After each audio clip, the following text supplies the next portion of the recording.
नमस्कार दर्शको, उजनी धरणाची आपण सकाळची अपडेट घेणार आहोत।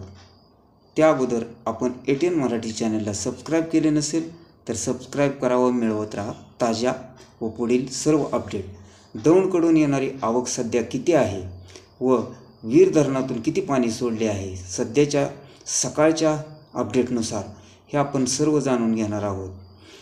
दौंडकडून सध्या 6 वाजताच्या अपडेटनुसार येणारी आवक ही 27,456 क्युसेक्सने सुरू असून वीरकडून येणारा विसर्ग 42,724 क्युसेक्स आहे व रात्री 8:30 वाजेपर्यंत 60,000 क्युसेकचा विसर्ग उजनीतून भीमा नदीपात्रामध्ये सोडला जात होता। मात्र तो रात्री 11 वाजता वाढवून 75,000 क्युसेक्स करण्यात आला। अशा दोन्ही विसर्गाची वीर आणि उजनीतून सोडलेल्या भीमा नदीच्या विसर्गाची बेरीज 1,17,024 होत आहे।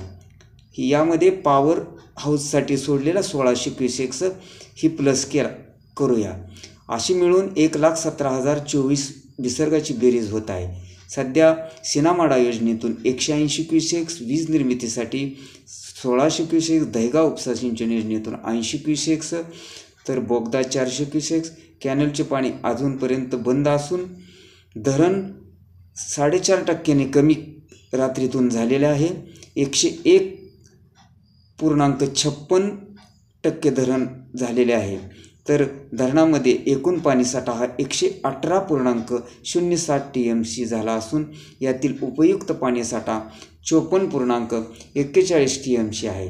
पुणे व परिसरात असाच पाऊस सुरू राहिल्यास आणि पावसाचा जोर वाढल्यास दौंडची आवक आणखीनही वाढणार असून उजनीमधून पाणी अधिक प्रमाणात सोडले जाणार आहे व नीरा भीमा खोऱ्यातील धरणे सर्वच भरल्याने यापुढे पाण्याचा विसर्ग वाढण्याची शक्यता असल्याचे सर्व सूत्रातून व्यक्त केले जात आहे। त्यामुळे नीरा व भीमा नदीकाठच्या सर्व नागरिकांनी सतर्क राहण्याचे आवाहन उजनी प्रशासनाने व भीमा प्रशासनाने व नीरा प्रशासनाने केले आहे।